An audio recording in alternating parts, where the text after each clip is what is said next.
Seggi aperti a Bassano, ma più di qualcuno si presenta già di buon mattino. È caos alle comunali. È partita la macchina delle elezioni, tutto pronto, già al mattino presto, ecco come si vota. Da domani sera alle 21 lo speciale Focus elezioni su europee amministrative, i risultati e le reazioni ai commenti di vincitori e vinti.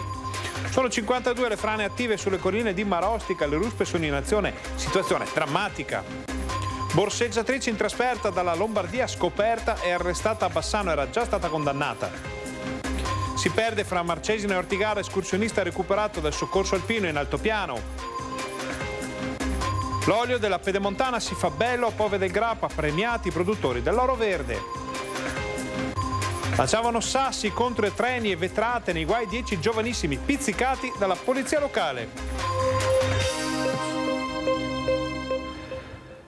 Buonasera e benvenuti a TG Bassano. Come avete sentito è finita la campagna elettorale, si vota da questo pomeriggio alle 15, ma forse qualcosa non è andato per il verso giusto perché molte persone si sono presentate già di buon mattino ai seggi, ovviamente sono state allontanate, sono state invitate a tornare, ma vediamo tutto nel nostro primo servizio. Si sono già presentati in diversi stamattina subito dopo le 9, insomma, quindi siamo stati costretti a dire di ritornare alle 3. Sarà stata l'anomalia di votare al sabato o l'apprezzabile desiderio di esprimere il proprio voto per le europee e le amministrative a portare più di qualcuno stamattina all'ingresso delle sezioni elettorali. È successo anche alla numero 27 della frazione di San Michele a Bassano, dove comunque a pochi minuti dallo scoccare delle 15 c'erano già alcuni elettori in attesa. Con grande sorpresa, probabilmente sarà partecipata. Le prime schede, quella azzurra del Comune e quella marrone del Parlamento europeo, sono già finite dentro le urne. C'è una bella squadra di scrutatori. So che l'ufficio elettorale ha avuto difficoltà quest'anno perché è molto impegnativo per via degli orari, per via delle giornate, poi ci sono tante liste e quindi insomma c'è da lavorare, ma con la massima serenità. Lo scrutinio impegnerà la notte di domenica per le europee e il pomeriggio sera di lunedì per la scelta del sindaco, con la variabile sempre delicata delle preferenze. Vediamo se le persone le mettono poi le preferenze, perché per il passato c'era anche un po' di pigrizia nel mettere le preferenze. Ecco, se si mettono le preferenze significa che l'elettore ha un po' anche studiato e quindi non guarda soltanto i grandi media nazionali, ma segue anche la cronaca locale e questo è molto positivo. Vediamo come è stata avviata la preparazione dei seggi nella mattinata. Fervono i preparativi, mancano poche ore al voto e all'interno dei seggi elettorali si sta già lavorando. Andiamo a vedere come.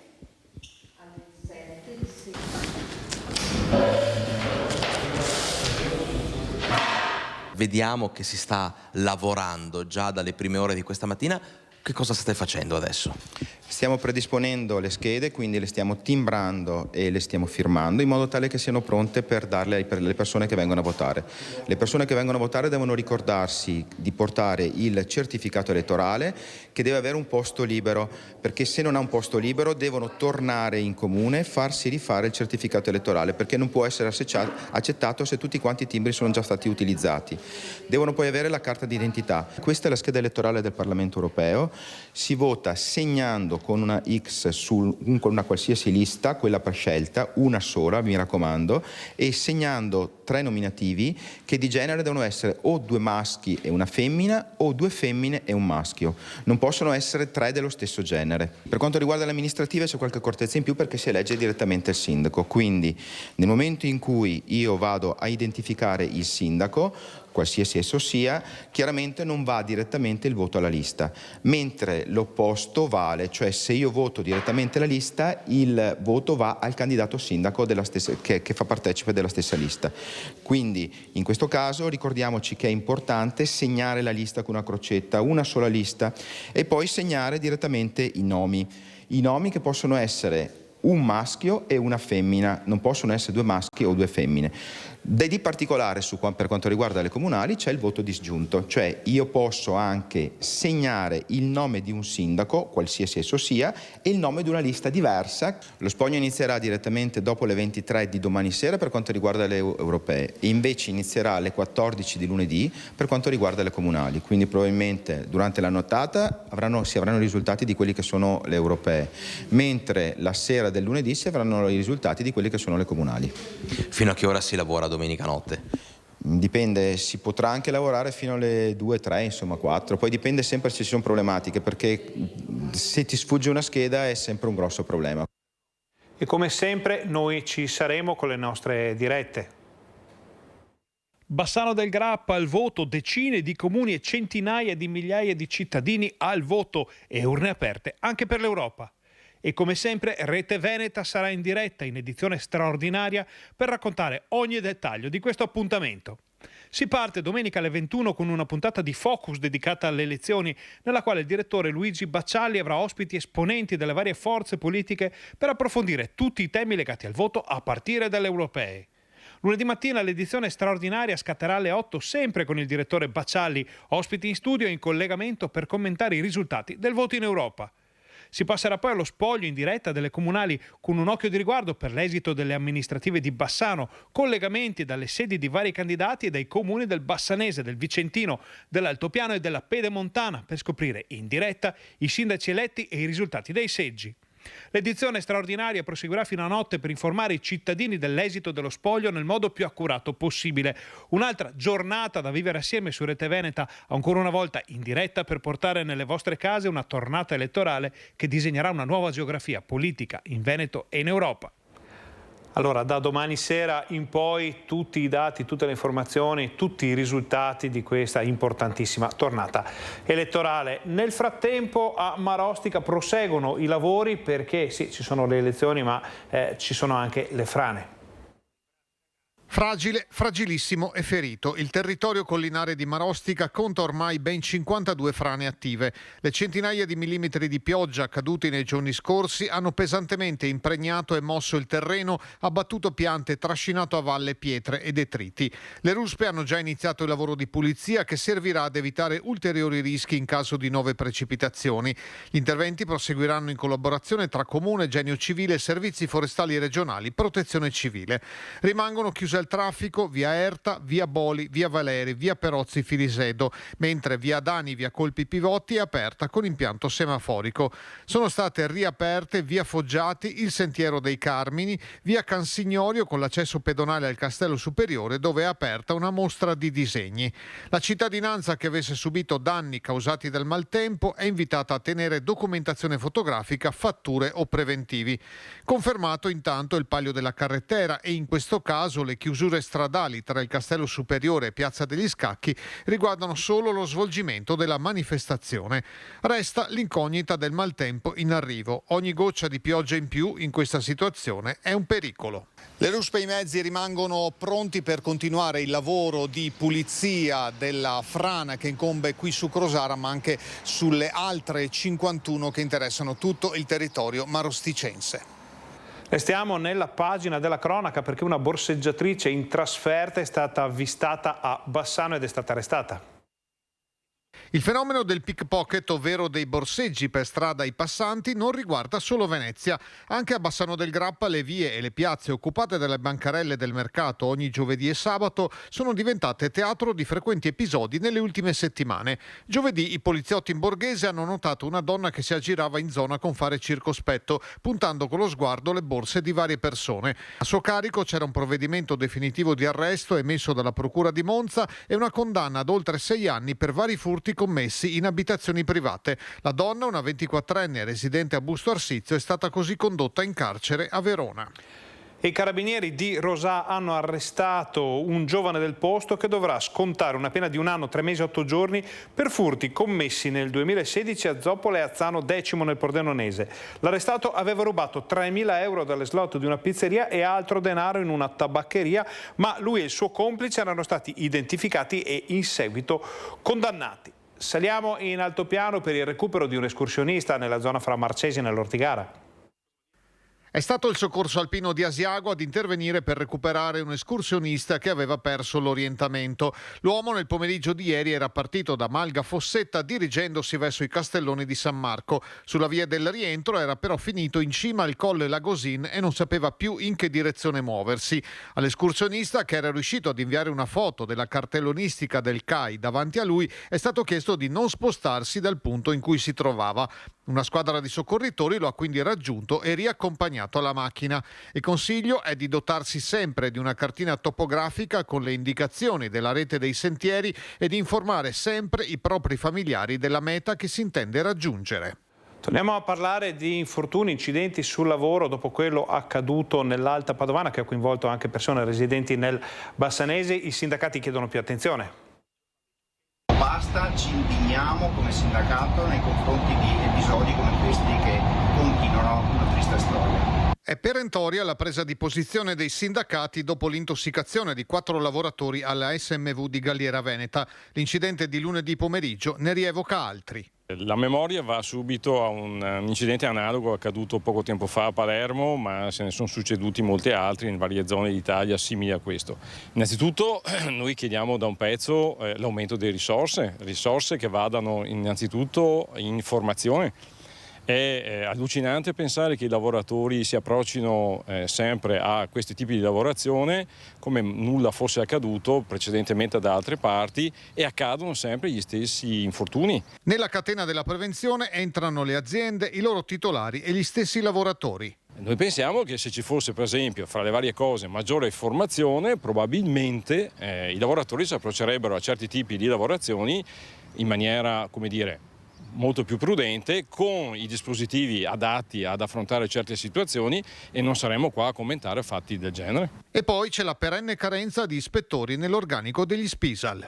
Nel nostro territorio, nel territorio vicentino, siamo sotto, mancano, ok, anche questo è un continuo sollecito che facciamo come organizzazione sindacale perché aumentino. Drammaticamente qui parliamo poi ovviamente di sanzionatorio, cioè voglio dire andare a punire certe situazioni, ma se continuiamo così anche questa è una delle varie soluzioni da applicare. Non sono solo le sanzioni da inasprire, non sono solo gli ispettori, la grave mancanza del numero di ispettori in provincia di Vicenza, che è stata anche denunciata dalla SISL, è un lavoro di squadra che va fatto per fermare questa scia di sangue. È come se fosse una guerra che si combatte nei luoghi di lavoro, e io faccio un appello a tutti i datori di lavoro. Il costo non è un costo per la formazione dei lavoratori, è un investimento. Cambiamo decisamente argomento, passiamo all'oro verde della Pedemontana e alle premiazioni del concorso.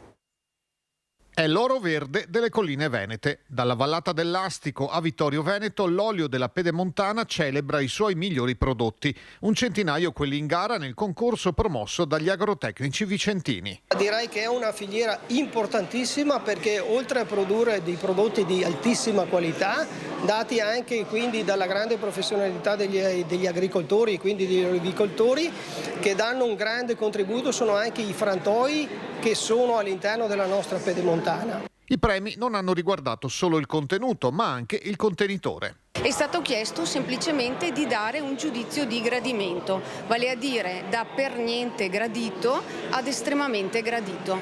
E questo nella valutazione della trentina, 33 bottiglie in particolare, bottiglie presentate, ha permesso poi di stillare una classifica e di avere la bottiglia, diciamo, l'etichetta preferita. Un monitoraggio intanto sta aiutando a combattere la presenza di insetti nocivi negli uliveti. 5 anni fa abbiamo iniziato con questa rete di monitoraggio a distribuire, grazie anche al supporto di chi ha finanziato il progetto, Agridinamica e altre, il Collegio degli Agrotecnici e altre associazioni del territorio, abbiamo consegnato queste trappole che sono quelle che ci consentono la raccolta dati e poi l'elaborazione per fornire delle informazioni utilissime agli olivicoltori per la migliore gestione di questo problema, che è appunto la mosca dell'olivo. Vediamo una storia, come si suol dire, dal libro cuore, che ci arriva da Rossano Veneto. Andare a scuola in bici è un modo per aiutare l'ambiente e la salute. Anche il comune di Rossano Veneto ha incentivato gli alunni dell'istituto comprensivo a spostarsi pedalando nel tragitto da casa a scuola e premiando a fine anno chi ha percorso più strada in bicicletta. Una cinquantina i riconoscimenti assegnati, ma su tutti spicca il vincitore, che ha sorpreso tutti con un gesto di generosità. Nel momento in cui abbiamo proclamato il vincitore e abbiamo portato la bici e lui è arrivato, ha chiesto il microfono e pensavamo volesse ringraziare, e invece ha detto: guardate, io la bici io ce l'ho, sono fortunato perché me l'hanno regalata anche da poco e ho deciso di regalarla a un mio compagno un po' meno fortunato di me, che avrebbe voluto partecipare ma non ha avuto la possibilità di farlo. Un esempio da seguire anche per gli adulti. Da primo cittadino, innanzitutto grazie per l'esempio che ci hai dato, perché è un esempio che ha dato a tutti, che però è anche il segno di come stanno cambiando le nuove generazioni. Generazioni di ragazzi che stanno crescendo con uno spirito di condivisione, di fratellanza e anche di generosità che sicuramente le generazioni passate avevano in modalità diverse. L'altruismo che questo giovanissimo ha dimostrato è stato spontaneo e sostenuto da una comunità educante. Importantissimo il lavoro che hanno fatto i nostri formatori, dagli insegnanti. Noi abbiamo la fortuna di avere un istituto comprensivo molto attento anche sul tema della gentilezza e del rapporto proprio tra i ragazzi, e devo dire che quando si lavora bene poi i risultati si vedono.